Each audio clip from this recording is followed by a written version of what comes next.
Genio artístico por antonomasia, Miguel Ángel Buonarroti, 1475 a 1564, coincidió con un período crucial de la historia de Europa. Eran los tiempos en que la fe católica se desmoronaba ante el ímpetu de la Reforma protestante, iniciada por Martín Lutero en 1517, tiempos en los que el astrónomo Copérnico revelaba a sus contemporáneos la verdadera posición de la Tierra en un sistema heliocéntrico, en que los relatos de viajes y el descubrimiento del Nuevo Mundo en 1492 generaban otra visión del universo, con nuevos lugares, razas y especies que no aparecían en la Biblia y que harían cuestionar muchas verdades asentadas. Miguel Ángel Buonarroti procedía de una vieja familia de mercaderes y banqueros de Florencia. Su padre era un funcionario con una posición acomodada en la ciudad. Sin embargo, desde muy joven, Miguel Ángel se inclinó por la carrera artística contra el deseo de sus padres. A los 13 años, un amigo de la familia lo llevó al taller de Domenico Ghirlandaio, para que se iniciara en las diversas técnicas de la pintura, entre ellas la del fresco, que más tarde aplicaría con excepcional maestría en la Capilla Sixtina. Un año después de ingresar en el taller de Ghirlandaio, Lorenzo de Médicis, o también conocido como Lorenzo el Magnífico, gran mecenas de las artes, lo invitó a vivir y a formarse en su palacio. Al mismo tiempo, su estancia en la corte del Magnífico permitió a Miguel Ángel empaparse en el arte de la antigüedad clásica.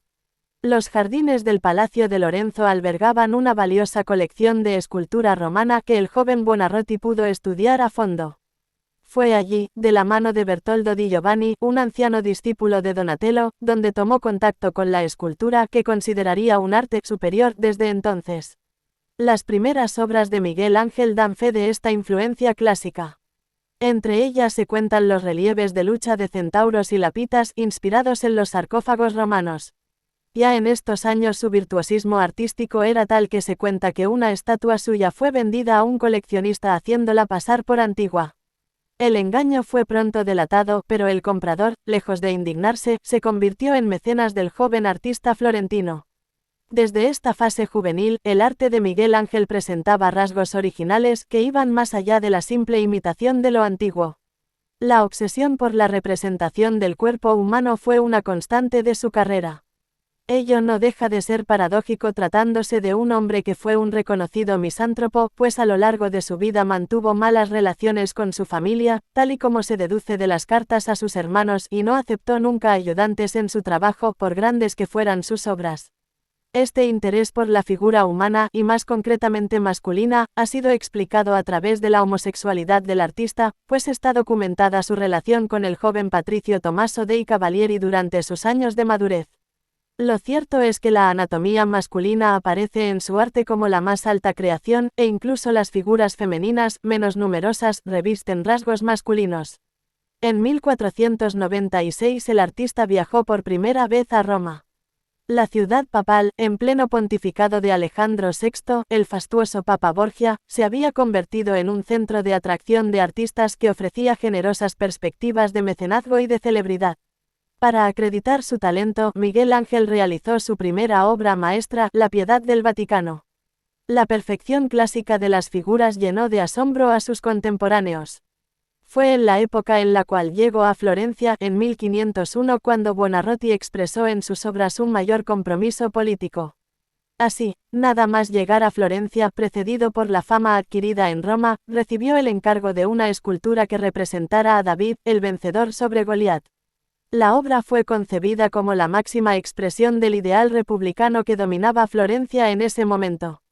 En 1505, Miguel Ángel volvió a Roma. El Papa Julio II encomendó el ambicioso proyecto de la realización de su sepulcro. Este encargo, que tanto fascinó al artista, se convertiría en su peor tormento a causa de las demoras en su realización. En efecto, por orden de Julio II, Miguel Ángel muy pronto hubo de viajar a Bolonia, donde pasaría 2 años.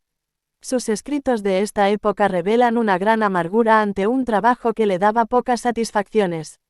Hasta 1508 no regresó a Roma, pero tampoco entonces pudo ponerse a trabajar en el mausoleo que tanto le obsesionaba, pues un nuevo y colosal proyecto le fue asignado, la ejecución de los frescos de la Capilla Sixtina.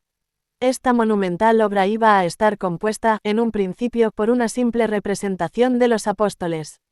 Sin embargo, parece como si Julio II se hubiera dejado arrastrar por la furia creadora de Miguel Ángel, pues el proyecto cambiaría completamente de modo progresivo.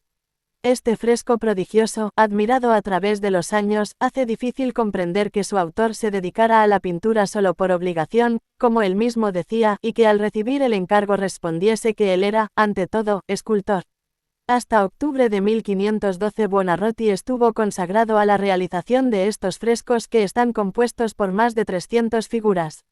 La apertura al público de la capilla fue un verdadero acontecimiento. De inmediato la fama de su creación se difundió por toda Europa. Desde entonces quedó establecido y aceptado el primado artístico de Miguel Ángel en su época, por encima incluso de su contemporáneo Rafael. Julio II no fue sino el primero de una serie de papas que alentaron la carrera de Miguel Ángel durante más de medio siglo. Así, en 1513 subió al trono papal Juan de Médicis, hijo de Lorenzo el Magnífico, con quien Miguel Ángel había vivido. La familia de los Médicis había recuperado el poder en Florencia un año antes, gracias al apoyo de las tropas españolas, y el Papa León X quiso conmemorar ese éxito mediante una serie de grandes proyectos arquitectónicos que confió a Miguel Ángel. Desde 1519, este trabajó en Florencia, en la fachada de la iglesia de San Lorenzo, las tumbas mediceas y la biblioteca laurenciana pertenecientes al complejo de la misma iglesia.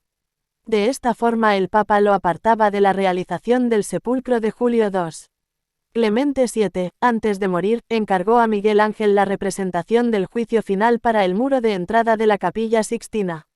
Se trata de la obra de un hombre sumido en una profunda crisis espiritual que plasma su propia personalidad en la pintura. En esa época, Miguel Ángel se puso al servicio de la política de reafirmación del poder papal, que llevó a un ambicioso programa de renovación urbanística de Roma. Fue así como, en su faceta de arquitecto, se consagró a obras tan imponentes como la ampliación de la Basílica de San Pedro y la realización de la Plaza del Campidoglio y la Porta Pía. Sin embargo, en esos mismos años Miguel Ángel experimentó una profunda crisis espiritual y religiosa. El artista entró en relación con Vittoria Colonna, una aristócrata. Ligada con el círculo de Juan de Valdés, un humanista español que propugnaba una profunda reforma de la Iglesia católica, Vittoria Colonna pudo influir en el cuestionamiento religioso de Miguel Ángel.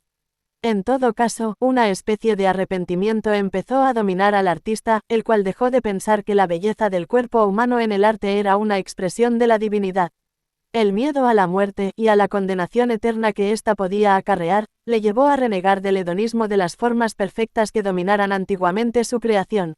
A partir del fallecimiento de su gran amiga Vittoria, la idea de la muerte será el tema predominante en su poesía.